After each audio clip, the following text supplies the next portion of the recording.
Assalamualaikum warahmatullahi wabarakatuh. Halo, apa kabar kalian?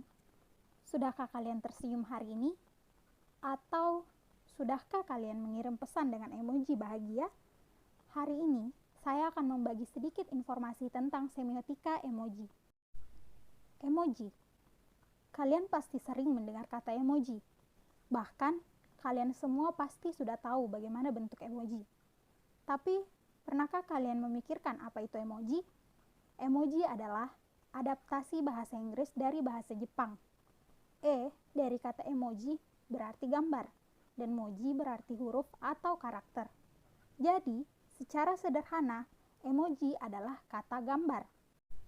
Setelah mengetahui apa itu emoji, kita akan sedikit membahas tentang sejarah emoji.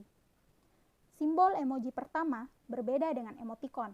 Diciptakan sekitar tahun 1998 oleh seorang pekerja telekomunikasi Jepang bernama Shigetaka Kurita.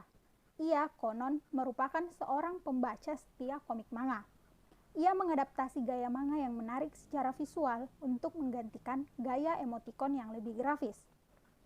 Sebenarnya, pada tahun 1997, tahun di mana penggunaan internet mulai menjadi lebih dominan, banyak pengguna mulai menggunakan emoticon ASCII di situs web dan email. ASCII merupakan singkatan dari American Standard Code for Information Interchange, satu set standar digital kode yang mewakili huruf dan simbol. Ini digunakan dalam transfer teks antar komputer. Selanjutnya, kita akan membahas smiley. Smiley pertama kali ditemukan oleh seorang seniman grafis Amerika bernama Harvey Rosenblatt pada tahun 1964. Dia menciptakannya untuk sebuah perusahaan asuransi. Tujuan penciptaan smiley ini adalah untuk meningkatkan moral karyawan perusahaan tersebut. Selanjutnya, pada tahun 1982, sekelompok peneliti Carnegie Mellon yang menggunakan papan buletin online untuk menukar gurauan. Mereka pun mengembangkan smiley yang awalnya hanyalah berbentuk titik dua lalu balas kurung untuk memastikan bahwa semua orang tahu bahwa pesan itu dimaksudkan untuk bersenang-senang dan tidak serius. Satu dekade kemudian, emoji muncul untuk membuat emoticon lebih lengkap secara gambar, bukannya titik dua lalu balas kurung lagi. Setelah membahas contoh penggunaan emoji, kita akan membahas tentang fungsi emoji. Disebutkan bahwa terdapat dua fungsi umum emoji, yaitu fungsi patik dan fungsi emosional. Yang pertama yaitu fungsi patik. Fungsi patik yaitu untuk memberikan kesan keakraban sosial atau basa-basi. Penggunaan emoji yaitu percakapan kecil yang berbentuk visual yang biasanya digunakan untuk membangun kontak sosial dan untuk menjaga jalur komunikasi agar tetap terbuka dan menyenangkan. Jadi misalnya penggunaan emoji tersenyum di awal pesan teks memberikan dasar untuk menyajikan nada pesan dengan positif, sehingga menciptakan suasana yang tetap menyenangkan dan terjaga dengan lawan bicara. Selanjutnya, dijelaskan bahwa terdapat tiga fungsi patik emoji secara umum, yaitu yang pertama, ucapan pembuka.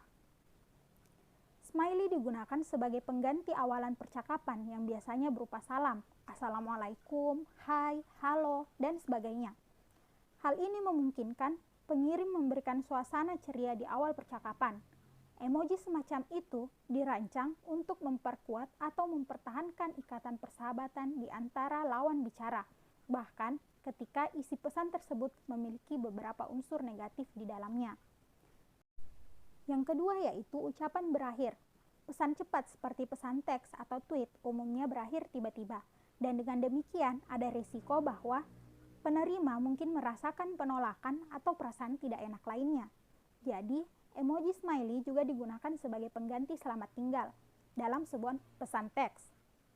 Hal ini memungkinkan pengirim mengurangi hal-hal yang tidak mengenakan. Yang ketiga yaitu menghindari keheningan. Dalam percakapan tatap muka, banyak orang yang cenderung menafsirkan saat-saat hening sebagai kondisi yang sangat tidak nyaman dan canggung. Jadi, solusi yang diberikan untuk mengisi kekosongan tersebut adalah menanyakan hal-hal yang terkesan basa-basi.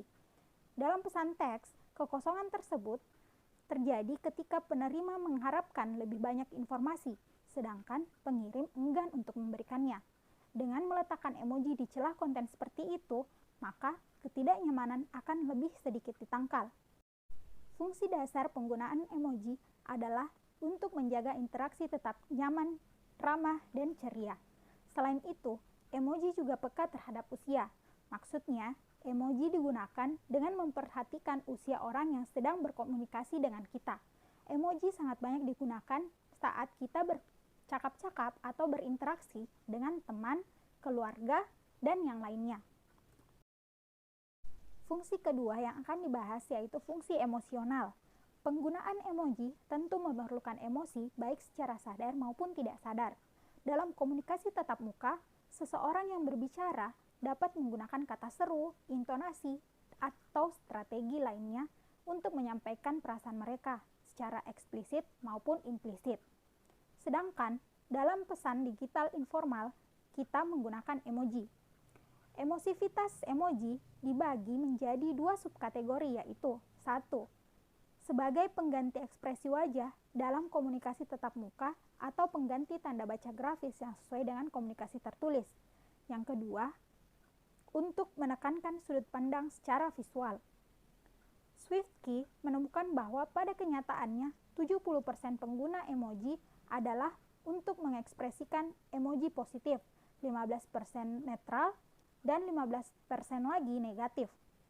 Kemudian pertanyaan yang akan muncul adalah, apakah emoji dapat digunakan dalam bahasa formal juga? Jawabannya adalah tidak. Mengapa? Sebab tulisan-tulisan seperti esai terlalu serius untuk disisipkan emoji di dalamnya. Dengan demikian, penggunaan emoji hanya terbatas pada percakapan informal, setidaknya sampai saat ini. Selanjutnya, akan dibahas tentang contoh penggunaan emoji. Pada gambar tersebut, terdapat 3 bentuk emoji yang berbeda-beda. Ketiga emoji tersebut biasanya digunakan dalam percakapan romantis. Meskipun semuanya memiliki tema yang sama yaitu romantisme, namun makna ketiga emoji tersebut tentu berbeda. Emoji pertama dengan mata hati memberikan makna rasa cinta yang romantis dan sederhana. Emoji kedua dengan mata hati dan lidah terjulur memberikan makna cinta yang penuh nafsu. Sedangkan emoji ketiga memberikan makna rasa kecut akan keterlibatannya dalam keromantisan. Ketiganya memberikan nuansa ceria sehingga mengurangi kesan vulgar atau cabul yang ada di dalam pesannya. Dengan demikian, dapat disimpulkan bahwa penggunaan emoji juga syarat akan makna. Emoji yang digunakan dapat memberikan makna yang khas kepada orang yang menerimanya. Setelah membahas beberapa hal tentang emoji, berikut dilampirkan beberapa daftar emoji yang biasanya sering digunakan oleh pengguna. Apakah kalian adalah salah satu pengguna yang menggunakan emoji tersebut? Emoji manakah yang kalian gunakan? Emoji tersenyum? Atau emoji menangis? Setelah melihat daftar emoji wajah, kita akan membahas tentang tujuan universal dari kode emoji. Jadi, tujuannya yaitu untuk membantu orang-orang menghindari ambiguitas yang berpotensi merusak hubungan antar manusia. Selanjutnya yaitu pemilihan warna kuning pada emoji. Kita pasti sering melihat warna kuning yang menjadi warna dasar emoji, bukan? Tentu ada alasan pemilihan warna kuning tersebut. Alasannya yaitu untuk menghilangkan segala bentuk sindiran etnis yang mungkin terjadi di dalam pesan. Jadi, itulah tadi sedikit pembahasan tentang semiotika emoji. Ada beberapa hal yang dapat disimpulkan. Yang pertama yaitu arti kata emoji, yang berarti kata gambar.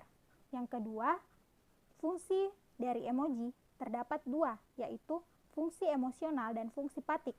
Serta yang terakhir yaitu tujuan emoji adalah menciptakan suasana yang membahagiakan, serta menghindari ambiguitas yang dapat merusak hubungan antar manusia. Baiklah, sekian dan terima kasih atas perhatiannya. Semoga kita semua tetap dalam lindungan Allah Subhanahu wa Ta'ala. Tetap bahagia teman-teman, mari kita menyebarkan emoji bahagia pada hari ini. Assalamualaikum warahmatullahi wabarakatuh.